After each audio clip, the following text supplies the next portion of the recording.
உன் விழா எலும்பை நாங்கள் உடைப்போம், உன் எலும்பை நாங்கள் உடைப்போன்ற அளவுக்கு பேசுகிறாரு. ஒரு முதலமைச்சரை வந்து நான் எலும்பை உடைப்பேன்னு சொல்லிட்டு பேசுகிற அளவுக்கு ஒரு எம்எல்ஏக்கு வந்து துணிச்சல் இருக்குது அப்படின்னு கேட்டால் அது வந்து வன்முறையை தூண்டக்கூடியது.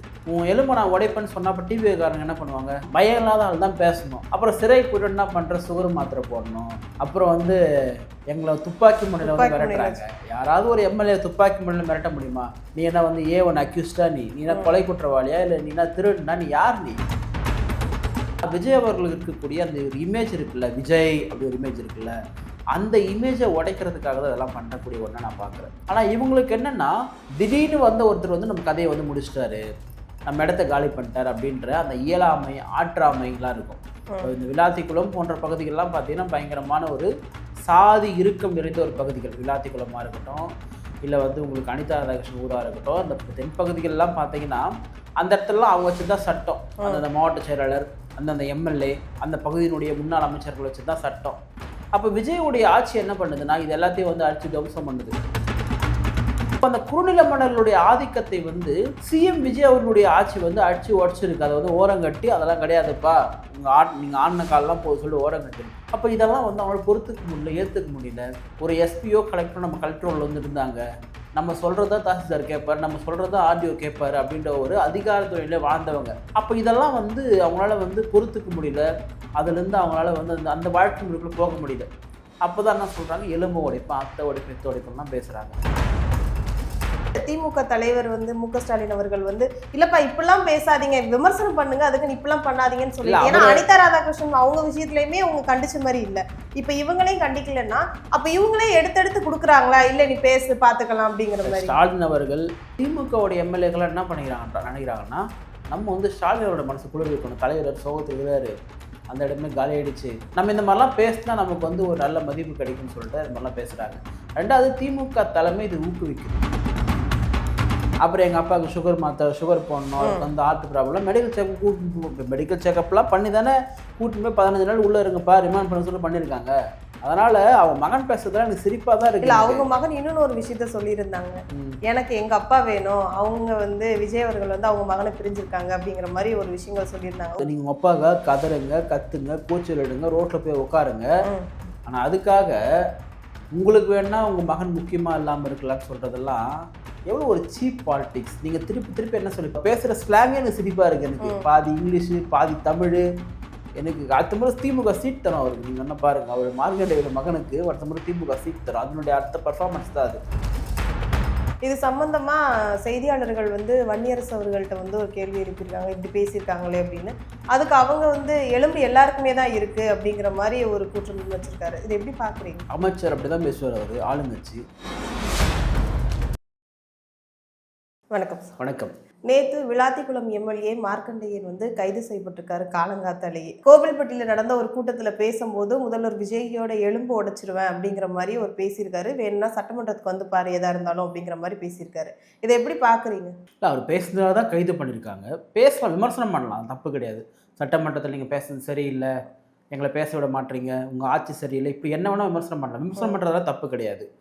அதாவது விமர்சனம் பண்ணுறதுக்காக கைது பண்ணுறாங்கன்னா அதை நம்ம எதிர்க்கிறோம். ஆனால் இவர் என்ன பேசுகிறாரு, உன் விழா எலும்பை நாங்கள் உடைப்போம், உன் எலும்பை நாங்கள் உடைப்போன்ற அளவுக்கு பேசுகிறாரு. ஒரு முதலமைச்சரை வந்து நான் எலும்பை உடைப்பேன்னு சொல்லிட்டு பேசுகிற அளவுக்கு ஒரு எம்எல்ஏக்கு வந்து துணிச்சல் இருக்குது அப்படின்னு கேட்டால் அது வந்து வன்முறையை தூண்டக்கூடியது. உன் எலும்பை நான் உடைப்பேன்னு சொன்னால் அப்போ டிவிக்காரங்க என்ன பண்ணுவாங்க, என்ன யதார்த்தத்தை புரிஞ்சுக்கணும்ல நீங்கள். அப்போ நீங்கள் எலும்பை உடைப்பேன்னு சொல்லலாம், அவனே இவனேன்னு பேசலாம். என்னென்னா விஜய் அவர்களுக்கு இருக்கக்கூடிய அந்த ஒரு இமேஜ் இருக்குல்ல, விஜய் அப்படி ஒரு இமேஜ் இருக்குல்ல, அந்த இமேஜை உடைக்கிறதுக்காக தான் அதெல்லாம் பண்ணக்கூடிய ஒன்றை நான் பார்க்குறேன். இப்போது ஸ்டாலின் அவர்களை வந்து யாரும் வந்து அவர் முதலமைச்சராக இருக்கும்போது அவனே இவனே சொல்லலாம், யாரும் பேசல. என்னதான் விமர்சனம் இருந்தாலும் ஸ்டாலின் அவர்கள் தான் பேசுவாங்க. என்னன்னு கேட்டால் அதுக்கு உண்டான ஒரு பொறுப்பு, பதவி, ஸ்டாலின் ஒரு பெரியவர் அப்படின்னு ஒரு மதிப்பெல்லாம் இருக்குது. ஆனால் இவங்களுக்கு என்னென்னா, திடீர்னு வந்த ஒருத்தர் வந்து நம்ம கதையை வந்து முடிச்சிட்டாரு, நம்ம இடத்த காலி பண்ணிட்டார் அப்படின்ற அந்த இயலாமை ஆற்றாமைலாம் இருக்கும். இந்த விளாத்திக்குளம் போன்ற பகுதிகள்லாம் பார்த்தீங்கன்னா பயங்கரமான ஒரு சாதி இறுக்கம் நிறைந்த ஒரு பகுதிகள். விளாத்திக்குளமாக இருக்கட்டும், இல்லை வந்து உங்களுக்கு அனிதா ராதாகிருஷ்ணன் ஊராக இருக்கட்டும், அந்த தென்பகுதிகள்லாம் பார்த்தீங்கன்னா அந்த இடத்துலலாம் அவங்க வச்சு தான் சட்டம். அந்த மாவட்ட செயலாளர், அந்தந்த எம்எல்ஏ, அந்த பகுதியினுடைய முன்னாள் அமைச்சர்கள் வச்சு தான் சட்டம். அப்போ விஜயுடைய ஆட்சி என்ன பண்ணுதுன்னா இது எல்லாத்தையும் வந்து அடித்து துவம்சம் பண்ணுது.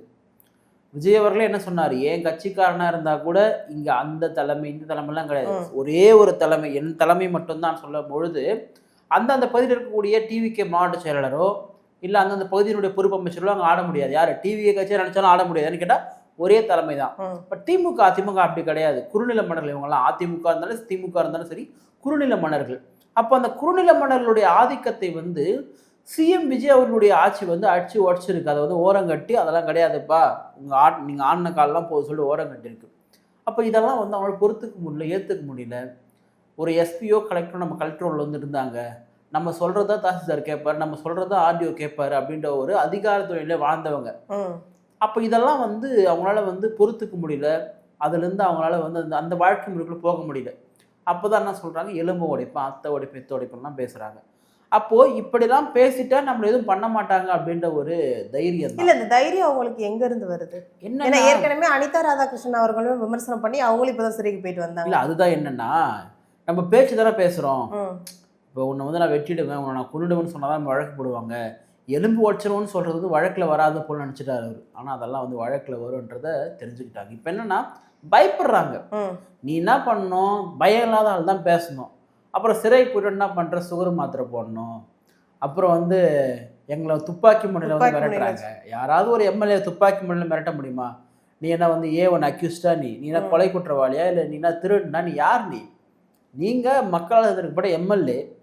எந்த ஒரு லேமனை கூட வந்து உடனே போலீஸ் வந்து துப்பாக்கி முனையெல்லாம் மிரட்ட மாட்டாங்க. இப்போ ஒரு சட்டம் பிடிச்ச ஒரு வழக்கறிஞரோ இல்லை வந்து ஒரு தொழில் என்ன சொல்கிறது, ஒரு மருத்துவரோ இல்லை படித்த யாராக இருந்தாலுமே போலீஸ் வந்து எடுத்தோன்னெல்லாம் மிரட்டலாம் மாட்டாங்க. நீ படிக்காத அக்யூஸ்டாக இருந்தால் மட்டுமே தான் உன் மேலே வந்து ஹிஸ்ட்ரி ஷீட்டர் ரவுடியாக இருந்தால் மட்டுமே தான் உன்னை போலீஸ் வந்து அந்த 3rd டிகிரி மெத்தட் வந்து மிரட்டுவாங்க. நீ வந்து எம்எல்ஏ. அப்போ உங்களை வந்து மிரட்டக்கூடிய அனிதா சொன்னால என்னை வந்து மிரட்டி வந்து ரிசைன் பண்ண வச்சு டிவிக்கில் சேர வைக்கிறாங்க. அச்சாரு ஒரு பொய். அந்த பொய்யினுடைய அடுத்த கட்டம் தான் என்னன்னு பார்த்தா துப்பாக்கி மணியில் மிரட்டுறாங்கன்னு சொல்லக்கூடிய அடுத்த பொய். இப்போ இது என்னன்னா வந்து இந்த விஜய் அவர்களுடைய தலைமையின் கீழ் இருக்கக்கூடிய இந்த அரசாங்கத்தின் மீது ஒரு களங்கத்தை வந்து ஏற்படுத்தணும். இதுக்கு வந்து முட்டுக்கூடிய குரூப்லாம் இருக்குது. அதில் வந்து முதன்மை குரூப்பாக பார்த்தீங்கன்னா திமுக. சரி, அதை கூட விட்டுடலாம். இல்லை, இப்போ திமுகல இருந்து நான் எம்எல்ஏக்கெல்லாம் இப்படி பேசுறாங்க இல்லையா, இதை வந்து இது திமுக தலைவர் வந்து மு.க. ஸ்டாலின் அவர்கள் வந்து இல்லப்பா இப்படிலாம் பேசாதீங்க, விமர்சனம் பண்ணுங்க, அதுக்கு இப்படிலாம் பண்ணாதீங்கன்னு சொல்லி. ஏன்னா அனிதா ராதாகிருஷ்ணன் அவங்க விஷயத்துலயுமே அவங்க கண்டிச்ச மாதிரி இல்லை. இப்ப இவங்களையும் கண்டிக்கலன்னா அப்ப இவங்களே எடுத்தெடுத்து கொடுக்குறாங்களா? இல்லை நீ பேசு பார்த்துக்கலாம் அப்படிங்கிற மாதிரி. ஸ்டாலின் அவர்கள் அது வந்து கல்யாண வீடாக இருந்தாலும் சரி, இல்லை வந்து அது பிறந்தநாள் நிகழ்ச்சி மேடையாக இருந்தாலும் சரி, அவர் சொல்லக்கூடிய ஒரே வார்த்தை 6 மாதத்துல இந்த ஆட்சி கலைஞ்சிரும், 6 மாதத்துல இந்த ஆட்சி கலைஞ்சிரும் சொல்லிட்டு போராட்டெல்லாம் புலம்புறாரு. ஏன்னு கேட்டால் அவருடைய தோல்வியை முதல்ல அவர் ஏற்றுக்கொள்ள முடியல, விஜயுடைய ஆட்சியை வந்து அவங்களை பொறுத்து கொள்ளவே முடியல. அப்போது திமுகவுடைய எம்எல்ஏக்கெல்லாம் என்ன நினைக்கிறாங்கன்னா, நம்ம வந்து ஸ்டாலினோட மனசு குளிர் வைக்கணும், தலைவர் சோகத்தில் இருக்கிறாரு, அந்த இடமே காலி ஆயிடுச்சு, நம்ம இந்த மாதிரிலாம் பேசினா நமக்கு வந்து ஒரு நல்ல மதிப்பு கிடைக்கும்னு சொல்லிட்டு இது மாதிரிலாம் பேசுகிறாங்க. ரெண்டாவது திமுக தலைமை இது ஊக்குவிக்குது. இப்போ நீங்கள் பாருங்கள், இந்த ஒரு 2 எம்எல்ஏவும் நிற்காது, அடுத்தடுத்து பேசுவாங்க, அடுத்தடுத்து சிறைக்குமே போவாங்க. ஆனால் பேசுகிறவங்க யாருக்குமே தைரியம் கிடையாது. அதுதான் நான் உங்களை என்ன பண்ண போகிறேன், உங்களெல்லாம் கூட்டின்னு போய் என்ன உங்களுக்குன்னா உங்களை இப்போ அப்படி தான் 10-15 உள்ளே வச்சா கூட என்ன வெயிலில் தானே வர போகிறீங்க நீங்கள், இல்லை என்ன 2-3 மாதத்துக்குள்ள உள்ளே வைக்க போகிறாங்க. இதுக்கெல்லாம் 2-3 மாதம்லாம் வந்து உள்ளே எல்லாம் வைக்க முடியும், அப்படியெல்லாம் ஒன்றும் பண்ண முடியாது வச்சுங்களேன். அதுக்கே வந்து இவங்களால பயப்படுறாங்க. அப்போது திமுகவுடைய தலைமை என்பது இதை வந்து ஊக்குவிக்குது. என்னன்னு கேட்டால் விஜய் அவர்களை முதலமைச்சராக அவங்களை பார்க்க முடியல. என்ன நினைக்கிறாங்கன்னா, ஒருத்தவங்களை பற்றின அந்த ஒரு கேவலமாக இவங்களாம் என்ன தெரியும், புது பசங்க தானே, இப்போ அமைச்சர்கள்லாம் பார்த்தா சின்ன சின்ன பசங்க தான் அமைச்சர்களாக இருக்காங்க. அப்போ வந்து அவங்க மேலே வந்து ஒரு பயம் கிடையாது. நான் என்ன சொல்கிறேன், நீங்கள் பயப்படணும்லாம் சொல்லலை, ஒரு அதிகாரத்திற்கு மரியாதை கொடுக்கணும். இப்போ முதலமைச்சரை பார்த்தா பயப்படணும், பயப்படலாம் தேவையில்லை. அமைச்சர் பார்த்து பயப்படலாம், யாரை பார்த்து யாரும் பயப்பட தேவையில்லை. ஆனால் அவர்களுக்கு உண்டான அந்த அதிகாரத்திற்கு உண்டான மரியாதை வந்து கொடுக்கணும். இப்போ ஸ்டாலின் அவர்கள் முதலமைச்சராக இருந்தார், அவர் வந்து எதிர்க்கட்சியாக இருக்கக்கூடிய அதிமுக அவனை வேணும்னு பேசியிருக்குமா? பேச மாட்டாங்க. ஏன்னு கேட்டால் அது ஒரு நாகரிகம். சில பேச்சாளர்கள் இருப்பாங்க, அவங்க மட்டும் தான் பேசுவாங்க. அந்த மாதிரி எடப்பாடி இருந்தார், அவங்க அவனை பேச மாட்டாங்க. ஆனால் விஜய் அவர்களை எல்லாரும் சேர்ந்து பேசுறதுக்கு என்ன காரணம்னா, ஆற்றாமை, இயலாமை, இவரை வீழ்த்தவே முடியாது அப்படின்ற அந்த ஒரு யதார்த்த நிதர்சனம்லாம் இருக்குது. ஏன்னா நீங்கள் விஜய் அவர்களை வந்து வீழ்த்த முடியாத இடத்துல அவர் வந்து இருக்கிறாரு. நீங்கள் அவர் வீழ்த்தணும்னா அவரை மாதிரியே வந்து ஒரு செல்வாக்கு மிக்க புகழ்மிக்க ஒரு நபரால் மட்டுமே தான் வீழ்த்த முடியும். மற்றபடி அவரை நீங்கள் தொடக்கூட முடியாது. இப்போ என்னன்னா, முதலமைச்சராக இப்போ விஜய் அவர்கள் முதலமைச்சர்ன்றதே சில நேரத்தில் மறந்துடுறாங்க. இன்னமும் திமுக ஆட்சி நடக்கிற மாதிரியும் ஸ்டாலின் முதலமைச்சராக இருக்க மாதிரி தான் வந்து அவங்களுக்கு ஒரு தைரியம் வந்து இருக்கு. கிட்டத்தட்ட காவல்துறையினுடைய சில அதிகாரிகளுமே அப்படிதான் இருக்காங்க. ஏன்னா சில பேர் பார்த்தீங்கன்னா திமுகவுடைய விசுவாசிகளாகவே இருக்கிறாங்க. அவங்களுக்கு என்னன்னா வந்து விஜயவருடைய ஆட்சி வந்து பொறுக்காமல் இருக்கலாம். இப்போது இவர் வந்து ஒரு முதலமைச்சர் வந்து சினிமாவில் உயர்ந்த நட்சத்திரமாக இருந்தவர். ஆனாலுமே தன்னை முடிந்த அளவுக்கு வந்து எளிமையாக காட்டிக்க முயற்சி பண்ணுறாருன்றத புரிஞ்சுக்க முடியுது. பட் அவர் என்னதான் முயற்சி பண்ணாலுமே முழுமையான எளிமைக்குள்ளே வர முடியாது. ஏன்னா அந்த ஒரு விஜய் அப்படின்ற ஒரு புகழ் வந்து அவருக்கு எப்பவுமே இருக்கு இல்லையா, அது வர முடியாது அவர். இப்போ நீங்கள் பாருங்கள், சமூக நீதித்துறையினுடைய மாணவருடைய போய் ஆய்வு செய்கிறாரு. இப்போ ஒரு இயற்கை சார்ந்த ஒரு சம்திங் ஒரு தொழிற்சாலையோ சம்திங் ஒரு இடத்துல போயிட்டு ஒரு ஆய்வு வந்து மேற்கொள்கிறாரு. இந்த அளவுக்கு வந்து பல ஆய்வுகள்லாம் மேற்கொள்கிறாரு தான். தன்னுடைய பணியை வந்து ஒரு விசிபிளான ஒரு முதலமைச்சராக தன்னை காட்டுக்கணும்னு நினைக்கிறாரு. பட் இது எல்லாமே திமுகவுக்கு வந்து புதுசாக இருக்குது. ஏன்னா நீங்கள் ஸ்டாலின் அவர்கள்லாம் போயிட்டு எந்த ஒரு ஹாஸ்டல்லையும் போய் ஆய்வு செஞ்சு நீங்கள் பார்த்துருக்க முடியாது. அதிகபட்சமாக அந்தந்த பிற்படுத்தப்பட்ட துறைனா அந்த அமைச்சர் போவாங்க, பாதுகாப்புத்துறைனா அந்த அமைச்சர் போவாங்க. ஆனால் முதலமைச்சரே இறங்கி போகிறது பார்த்தீங்கன்னா கூடுதலாக மக்கள் மத்தியில் அவருக்கு ஒரு நன்மதிப்பு ஏற்படுத்துது. இப்போ நீங்கள் இந்த ஆட்சி கிட்டத்தட்ட இப்போ 2 மாதம் போயிட்டுருக்கு, முடிஞ்சிச்சு, 2 மாதம் போயிடுச்சு, 3ஆம் மாதம் வரை வந்துடுச்சு. அப்படி இருக்கும்பொழுது பார்த்தீங்கன்னா இந்த ஆட்சிக்கான கெட்ட பேர் வந்து மக்கள் மத்தியில் பெருசாக உருவாகி இருக்கான்னு கேட்டால் எனக்கு தெரிஞ்சு இல்லை. பெரிய அளவில் வந்து ஒரு டேமேஜ் ஆன ஒரு ஆட்சியாக வந்து இல்லை. அவர் மேலே இருக்கக்கூடிய அந்த கரிஷ்மேட்டிக்கோ இல்லை டிவிக்கு ஆட்சியில் இருக்கக்கூடிய அந்த ஒரு நற்பெயரோ பார்த்தீங்கன்னா அதிகரிச்சு தான் போகுது. கிட்டத்தட்ட அமைச்சர்களுடைய செயல்பாடுகளும் எனக்கு தெரிஞ்சு ரொம்ப மோசமாலாம் எங்கேயும் வந்து இல்லை. அப்போது எப்படியாவது உடைக்கணும், எப்படியாவது இந்த ஆட்சிக்கு வந்து கெட்ட பேர் ஏற்படுத்தணுன்றதுக்காக எல்லா வழியிலும் திமுக முயலுது. இதில் வந்து சோ ஸ்வீட் அப்படின்னு சொல்லக்கூடிய விஷயம் என்னென்னா, இப்போ திமுக பக்கபலமாக யார் இருக்காங்கன்னா அதிமுக இருக்காங்க. இப்போ இவங்க 2 பேர் பக்கபலமாக யார் இருக்காங்கன்னா நாம் தமிழர் இருக்காங்க. இப்போ திமுகவுடைய கண்டென்ட்டை நாம் தமிழ் ஷேர் பண்ணுறாங்க, நாம் தமிழுடைய கண்டென்ட்டை திமுக ஷேர் பண்ணுறாங்க. எல்லாருக்குமே டிவிக்கு அகேன்ஸ்ட், எல்லாருக்கும் டிவிக்கு. நான் என்ன சொல்கிறேன், டிவிக்கே எல்லாருக்கும் அகேன்ஸ்ட், ரைட், ஓகே, அது எதிர்கட்சியாக பண்ணணும். திமுகவோடு சேர்ந்து நாம் தமிழர் வந்து எதிர்க்கிறாங்கன்னா அப்புறம் அது என்ன அச்சண்டா எனக்கு புரியல எனக்கு. இப்போ நாம் தமிழர்ன்ற கட்சி எதற்காக உருவாகச்சு? மக்கள் ஏன் உங்களுக்கு 8% ஓட்டு போட்டு உங்களுக்கு அங்கீகரிப்பட வச்சு மாற்றினாங்க? நாட் ஓன்லி தமிழ் தேசியம், திமுக எதிர்ப்பு. திமுக எதிர்ப்பு இல்லைன்னா நீங்கள் இவ்வளோ பெருசாலாம் வந்திருக்க முடியாது. அப்போ அதே திமுக எதிர்ப்பை விஜய் அவர்கள் ரொம்ப கடுமையாக அதை ரொம்ப கார்னர் பண்ணி எதிர்த்தாரு, அவர் சிஎம் ஆகிட்டாங்க. அப்போ அதே திமுக எதிர்ப்பு ரொம்ப கடுமையாக ரொம்ப கார்னர் பண்ணி எதிர்த்தாங்கன்னா சீமானவனா சிஎம் ஆயிருப்பாரு. இதுவரைக்கும் சீமான் அவர்கள் வந்து திமுகவை எந்த அளவுக்கு நம்ம எதிர்க்கிறோம், ரொம்ப எதிர்க்கலையா, கடுமையாக காட்டார்கள். அதாவது விஜய் அவர்களுடைய அந்த தேர்தலுடைய அந்த பங்களிப்பே எப்படி இருந்துச்சுன்னா 2 பேர் மட்டும் தான் தமிழ்நாட்டில் போட்டி போடுறாங்க அப்படின்ற அந்த நம்பிக்கை ஏற்படுத்தினார். நம்ம ஒரு நேரத்தில் திமுகவோட போயிட்டு லைட்டாக உறவாடுறோம், சாவுக்கு போய் துக்கத்துக்கு போங்க, துக்கம் விசாரிக்க, அதெல்லாம் தப்பு கிடையாது, இது பங்காளி சண்டைன்னு சொல்கிறோம், அப்படிலாம் கிடையாது. 1 to 1 தான் இங்கே தேவை. இப்போது 1 to 1 இருந்ததுனால்தான் அதிமுகன்ற கட்சி வந்து இன்னைக்கு வந்து அழிவை நோக்கி போயிட்டுருக்கு. அந்த கட்சியில் பாருங்கள், நீங்கள் தலைமைன்ற ஒரு இடம் மட்டும்தான் இருக்குது. ஆனால் அந்த தலைமைக்கு விசுவாசமாக அவர் கூட இருக்கக்கூடிய துணை பொதுச்செயலர், இணை பொதுச்செயலர் கூட இல்லை. அப்போ அந்தளவுக்கு அந்த கட்சி வந்து போயிடுச்சு. இப்போ இனி வரும் காலங்களில் வந்து டிஎம்கே வர்சஸ் டிவிகே அப்படின்னு தான் இருக்கும். அப்போ டிஎம்கே வர்சஸ் டிவிகே இருந்தாலுமே கூட டிஎம்கேவுடைய பர்ஃபார்மன்ஸ் இன்னும் லோவாக தான் போயிட்டுருக்கு. என்னன்னா சின்ன சின்ன பசங்க கூட என்ன சொல்கிறாங்கன்னா நாங்கள் கொத்தடிமைகள்னு சொல்கிறானுங்க. அப்படி இந்த கட்சி வந்து எப்படி பார்ப்பாங்க பொதுமக்கள், இளைஞர்கள் எப்படி பார்ப்பாங்க? என்னடா இவனுக்கு இவ்வளோ மோசமாகறானுங்க, ஒரு 4 பேர் 5 பேர் இருப்பானுங்க, அந்த 4 பேர் 5 பேர் பேசுறது தான் வெளியே வரும், எல்லாரும் பேசுறதுல வெளியே வராது. சரி, அவனுங்க என்ன பேசுகிறான்னு கேட்டால் வி ஆர் ப்ரௌட் கொத்துஸ்ன்னு சொல்கிறானுங்க. ஸோ இப்படிப்பட்ட ஒரு கூட்டம் வந்து தமிழ்நாட்டு மக்களுக்கு வந்து பிடிக்காது. இது அறவே பிடிக்காத ஒன்று. சில பேருக்கு வந்து அது பெருமையாக இருக்கலாம், அந்த கட்சியில் வந்து ஊறி போயிருக்கிறவங்களுக்கு. மற்றபடி தமிழ்நாட்டு மக்களுக்கு வந்து பிடிக்காத ஒன்று. ஸோ நான் பயன் தள்ளி வந்துட்டு நான் அப்போ இந்த மாதிரி எம்எல்ஏக்களுடைய கைதுகள்லாம் இருக்கிறது வந்து இப்போது இதை எதிர்த்து வந்து நாம் தமிழர் உட்பட வந்து என்ன சொல்கிறாங்கன்னா ஜனநாயகத்திற்கு பேசுறதுக்கு உரிமை இல்லை. இல்ல ஒரு தரப்பு சொல்றாங்க, இல்ல ஒரு முதல்வரை வந்து அவர் எலும்பு உடைச்சுவன்னு சொன்னது வந்து தப்பு அப்படின்னு சொல்லி ஒரு தரப்பு சொல்றாங்க. இன்னொரு தரப்பு சொல்றாங்க ஜனநாயக உரிமைப்பா, யார் யாரை வேணாலும் விமர்சனம் பண்ணலாம் அப்படிங்கிற மாதிரி சொல்றாங்க அரசியல் ரீதியா. ஏன்னா திமுக சார்ந்த கனிமொழி அவர்களுமே அதையே தான் சொல்லியிருக்காங்க, அது வந்து அவங்களோட உரிமை அப்படிங்கிற மாதிரி. திமுகவை சார்ந்த பரந்தாமன் பேசுறாரு, முன்னாள் எம்எல்ஏ பேசுறாரு, திமுகவை சார்ந்த இன்னும் சில பேர் பேசுறாங்க. அவங்க மேலாம் ஏன் வழக்கு போடல, அவங்களாம் ஏன் கைது பண்ணல? நீங்கள் பண்ணக்கூடிய பேசக்கூடிய செயல்பாடுகள் வந்து அப்படி இருக்குது. இப்போது ஒரு ஜனநாயகத்தில் வந்து நான் என்ன சொல்கிறேன், விஜய் என்கின்ற ஒரு தனி மனிதரை நீங்கள் விட்டுருங்க. அவர் முதலமைச்சரையே நான் எலும்பு உடைப்புன்னு சொன்னால் உனக்கு அந்த திமிரு தெனாவட்டு அதிகாரம் எங்கேருந்து வருது? இப்போ நீங்கள் ஒரு நார்மலான ஒரு பர்சனை பேசினாலும் அது அஃபென்ஸ் தான். அது உன்னை நான் குத்திடுவேன்டா, உன்னை நான் வெட்டிடுவேன்னு சொன்னால் அஃபென்ஸ் தான் அது. இப்போ நார்மலான பர்சன் சொல்லும்போது அஃபென்ஸு. நீ முதலமைச்சர் பேசும்போது ஜனநாயக உரிமை இந்த இப்போ ஸ்டாலின் என்ன எழுதியிருக்காரு, ஜனநாயக பண்பு சேர்ந்து கொண்டு, இதுவா ஜனநாயக பண்பு? எலும்போடைக்கு ஜனநாயக பண்பா? திமுகவுடைய ஆட்சியில் சோஷியல் மீடியாவில் பேசுகிறவன் ட்வீட் போகிறவனெல்லாம் கைது பண்ண அரசாங்கம், திமுக அரசாங்கம். ஒன்றுமே இல்லை, ட்வீட் போட்டிருப்பான், எழுதியிருப்பான், அவ்வளோதான். உடனே முதலமைச்சர் அவதூறாக பேசிட்டான், அரசாங்கத்துக்கு எதிராக பேசிட்டான்னு சொல்லிட்டு அவ்வளோ வழக்குகள். சவுக்கு சங்கர் என்ன பண்ணாங்க இவங்க? சவுக்கு சங்கர் பேசக்கூடிய பல கருத்துக்கள் முரண்பாடு இருக்கு, அதை விட்டுலாம் சொல்கிறேன் நான். அப்போ அதெல்லாம் ஜனநாயக பண்பு இல்லையா? அதெல்லாம் கருத்து சுதந்திரம் இல்லையா? திமுகவுக்கு ஜால்ரா அடிச்சவங்கலாம் பத்திரிகையாளர்கள், திமுகவுக்கு ஜால்ரா அடிச்சவங்கலாம் கருத்து சுதந்திரம். நீ திமுக ஜால்ரா அடிக்காம எதிர்த்துனா உன் மேலே கைது. இதுதான் திமுக ஃபார்முலா.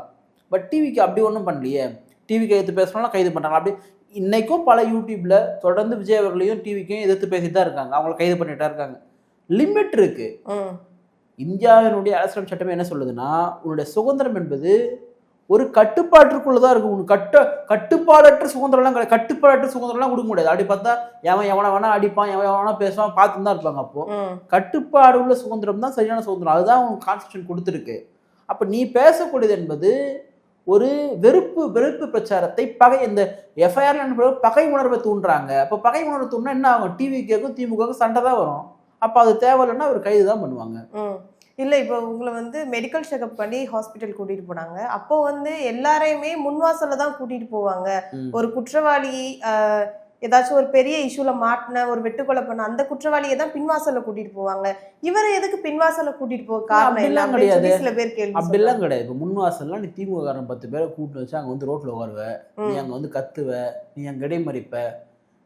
முன்வாசல் பின்வாசல்லாம் கிடையாது. அதெல்லாம் சும்மா அவங்க சொல்லணுன்றதுக்கோசம் சொல்றது. அதனால வந்து ஏன் கூட்டின்னு போறாங்கன்னா, நீங்க அராஜகம் பண்ணுவீங்கன்றதும் பின்னாடி பக்கம் கூட்டின்னு போறாங்க. இதுல என்ன இருக்கு? இதெல்லாம் ஒரு குற்றமானு தெரியல எனக்கு. மார்க்கண்டேயன் மகன் வந்து ஒரு பேட்டி கொடுத்துருக்காரு. அந்த பேட்டியில வந்து என்ன சொல்லியிருக்காருன்னா, எங்க அப்பா ஒரு 5 நிமிஷம் தான் பேசியிருப்பாரு. அந்த 5 நிமிஷத்துக்கு இவங்க 13 மணி நேரம் உட்காந்து விசாரணை பண்றாங்க. இதெல்லாம் தேவையில்லாத ஒண்ணு தானே, அப்ப வேணுக்குன்னு தானே பண்றாங்க, பழிவாங்கும் எண்ணத்தோட தானே பண்றாங்க அப்படிங்கிற மாதிரி சில கேள்விகள்லாம் வச்சிருக்காரு. கத்தி எடுத்து டக்குன்னு குத்துனேன், டக்குன்னு உயிர் போயிடுச்சு. அதுக்கேண்டா என்ன கூட்டு வந்து ரொம்ப நேரம் உட்காந்துறீங்க? இதெல்லாம் ஒரு பேச்சா? 5 நிமிஷம் பேசினானா 10 நிமிஷம் பேசினான்னு இன்வெஸ்டிகேஷன் பண்ணுவாங்க தான். ஏன் பேசுனீங்க, எதனால பேசுனீங்க, உங்களை இப்படி பேச சொன்னது யாரு, நீங்கள் இன்டென்ஷன் இருக்கா, உங்களுக்கு உண்மையாகவே அந்த இன்டென்ஷன் இருக்கான்னு சொல்லி விசாரிக்க. நீங்கள் ஒரு லேமேனை பேசல, அதை முதல் ஞாபகம் வச்சுக்கணும். நீங்கள் ஒரு லேமேனை பேசல, நீங்கள் பேசுறது ஒரு முதலமைச்சரை. அப்புறம் எங்கள் அப்பாவுக்கு சுகர் போடணும், அவருக்கு வந்து ஹார்ட் ப்ராப்ளம், மெடிக்கல் செக்அப்லாம் பண்ணி தானே கூட்டின்னு போய் 15 நாள் உள்ளே இருங்கப்பா ரிமாண்ட் பண்ண சொல்லி பண்ணியிருக்காங்க. அதனால அவன் மகன் பேசுறதுல எனக்கு சிரிப்பா தான் இருக்கு. இல்ல, அவங்க மகன் இன்னொன்னு ஒரு விஷயத்த சொல்லியிருந்தாங்க. எனக்கு எங்க அப்பா வேணும், அவங்க வந்து விஜய் அவர்கள் வந்து அவங்க மகனை பிரிஞ்சிருக்காங்க அப்படிங்கிற மாதிரி ஒரு விஷயங்கள் சொல்லியிருந்தாங்க. ஒரு பொதுவெளியில வந்து திரும்பி அவங்க ஃபேமிலி விஷயத்த வந்து அவங்க மகன் வந்து முன்னெடுத்து வச்சிருக்காரு. இது எவ்வளவு ஒரு அசிங்கமான அரசியல் பாருங்க. நீங்க உங்களுக்கு உங்க அப்பா வேணும்னா எங்க அப்பாவுக்கு, நீங்க உங்க அப்பாவுக்காக கதறுங்க, கத்துங்க, கூச்சல் எடுங்க, ரோட்ல போய் உட்காருங்க. ஆனா அதுக்காக உங்களுக்கு வேணா உங்கள் மகன் முக்கியமாக இல்லாமல் இருக்கலான்னு சொல்கிறதெல்லாம் எவ்வளோ ஒரு சீப் பாலிடிக்ஸ். நீங்கள் திருப்பி என்ன சொல்லி, இப்போ உதயநிதி என்ன பண்ணார், செங்கல்பட்டு கோர்ட்டுன்னு சொல்கிறாரு. உங்களை அது மாதிரி சொன்னாங்களா? இப்போ உதயநிதி அவர்கள் குறித்த விஷயங்கள் பொதுவெளியில் எவ்வளவோ இருக்குது. அவருடைய அப்பா, அவருக்கு அப்பா, எல்லாருடைய அப்பா, திமுகவினுடைய நிறுவனர் குறித்தும் அண்ணாதுரை குறித்தும் பொதுவெளியில் பல விஷயங்கள் இருக்குது. அது எதுவுமே பொதுவெளியில் பேசக்கூடாது. ஏன்னு கேட்டால் தனிப்பட்ட வாழ்க்கை என்பது வேறு, அரசியல் என்பது வேறு. ஆனால் நீங்கள் என்ன பண்ணுறீங்கன்னா, திருப்பி அவன் மகன், மனைவி, ஒரு நடிகை, இதே மாதிரி பேசுறீங்கன்னா உங்களுடைய அரசியல் என்பது அவ்வளோதான். உங்களுக்கு தெரியல. இப்போ விஜய் வீழ்த்தணும்னா என்ன பண்ண, உங்ககிட்ட மனைவி விவாகரத்துக்கு கேட்டிருக்காங்க, நீ மகன் இல்லை, இதெல்லாம் ஒரு விஷயமா?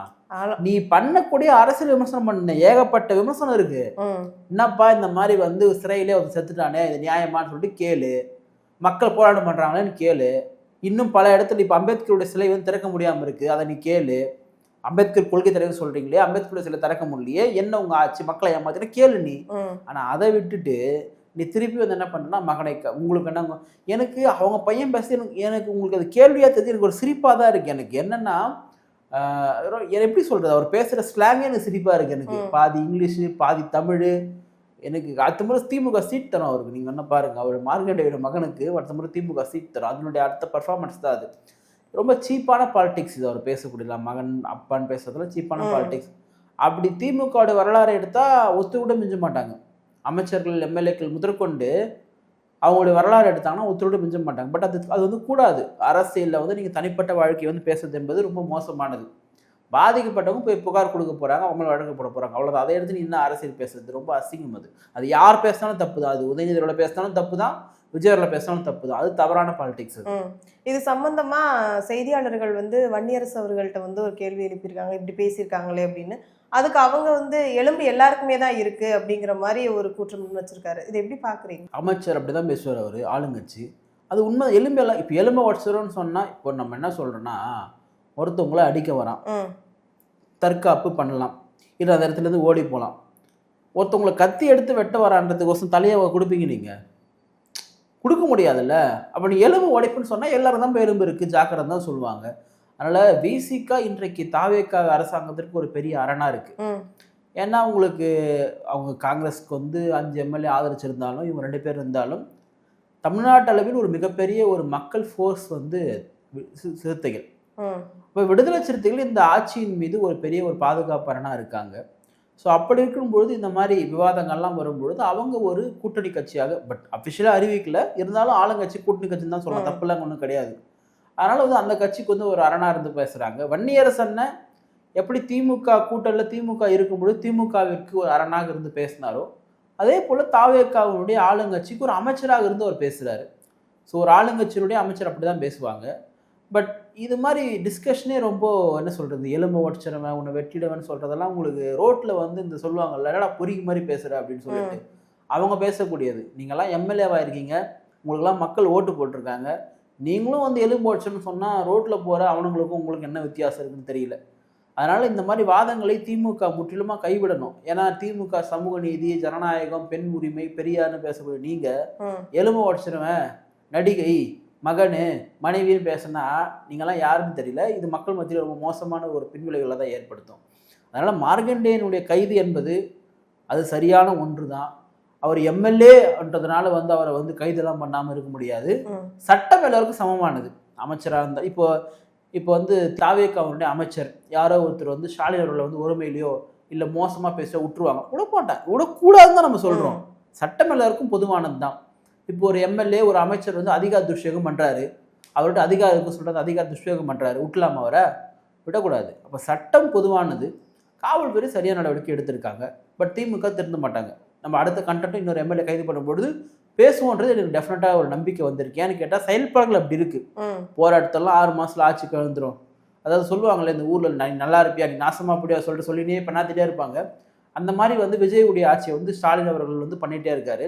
அதனால் அவர் கீழே இருக்கக்கூடிய எம்எல்ஏக்கள் வந்து, ரெண்டாவது இந்த எம்எல்ஏக்களுக்கு எம்பிக்களுக்கெல்லாம் வந்து இவங்க அறிவுரைலாம் ஒரு நாளும் சொல்ல மாட்டாங்க. ஏன்னு கேட்டால் இவங்க ரசிப்பாங்க. நம்மளால பேச முடியல, அவங்களாச்சும் பேசட்டும். இப்போ இவர் இறங்கி அப்படி பேச முடியுமா? உதயநிதி பேச முடியுமா?